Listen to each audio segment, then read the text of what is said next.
नमस्कार मंडळी, कसे आहात सगळे? मस्त मजेतच असाल. मी रुपाली चटपटीत स्वादिष्ट रेसिपीजमध्ये तुमचे अगदी मनापासून स्वागत करते.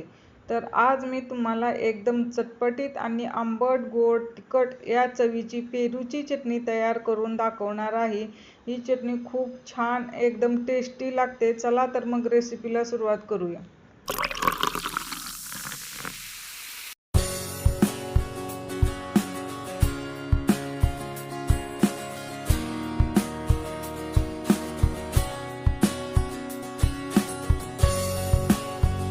इथे मी पेरू घेतला आहे आणि पेरू स्वच्छ धुवून पुसून घेतला आहे.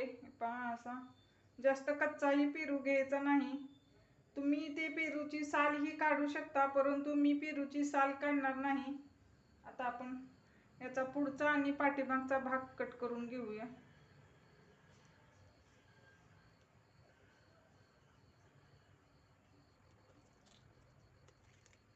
आणि पेरूला कट करून घेऊया.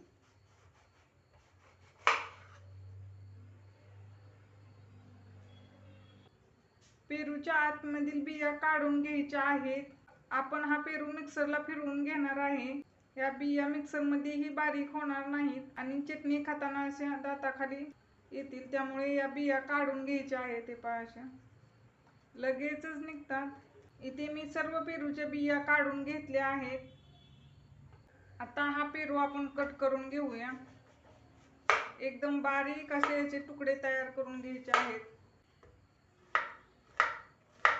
इथे मी पेरू कट करून घेत आहे. तोपर्यंत तुम्ही चटपटीत स्वादिष्ट रेसिपीज या यूट्यूब चॅनलला सबस्क्राईब करा आणि शेजारील बेल आयकॉन ही क्लिक करा. याने काय होईल, मी जे नवनवीन व्हिडिओ अपलोड करेल ना, त्याचे नोटिफिकेशन सर्वात आधी तुम्हाला भेटेल. आता मी अशा प्रकारे सर्व पेरू कट करून घेते. इथे मी सर्व पेरू कट करून घेतला आहे. पायाच्या अशा फोडी तयार करून घेतल्या आहेत. आता हे पेरूचे तुकडे आपण मिक्सरच्या भांड्यामध्ये घालून घेऊया. आता यामध्ये मी अर्धा चमचा जिरे घालून घेते. 1 चमचा साखर तुम्ही तुमच्या आवडीनुसार घालू शकता. चवीपुरते मीठ, 1 चमचा लाल मिरची पावडर. याऐवजी तुम्ही इथे हिरवी मिरची ही वापरू शकता. आणि यामध्ये थोडेसे लिंबू ही पिळून घेऊया.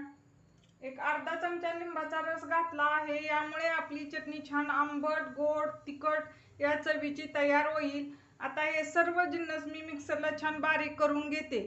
तर इथे मी हा पेरू मिक्सरला बारीक करून घेतला आहे. थोडा मोठा मोठाच ठेवायचा आहे, म्हणजे चटणी खाताना खूप छान दाताखाली येतो पेरू.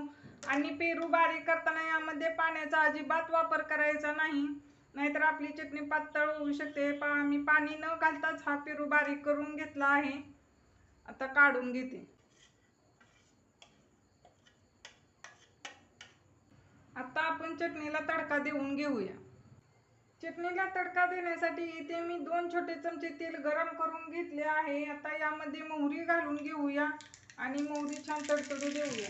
मोहरी छान तडतडली की यामध्ये जिरे घालून घेऊया.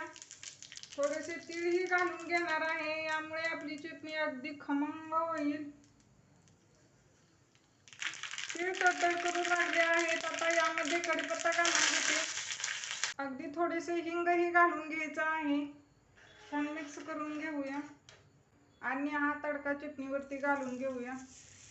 हे पहा, मस्त चमच्याच्या साहाय्याने चटणी एकदा छान मिक्स करून घेऊया. मस्त. आता वरून थोडी हिरवी कोथिंबीर घालून घेऊया. तर इथे आपली एकदम चटपटीत आंबट गोड तिखट चवीची पेरूची चटणी बनवून तयार आहे. तुम्ही ही चटणी एकदा नक्की ट्राय करा आणि कशी झाली ते कमेंटमध्ये सांगायला विसरू नका. सो रेसिपी आवडल्यास चटपटीत स्वादिष्ट रेसिपीज या यूट्यूब चॅनलला सबस्क्राईब करा. पुन्हा भेटूया अशाच नवीन रेसिपीमध्ये. धन्यवाद.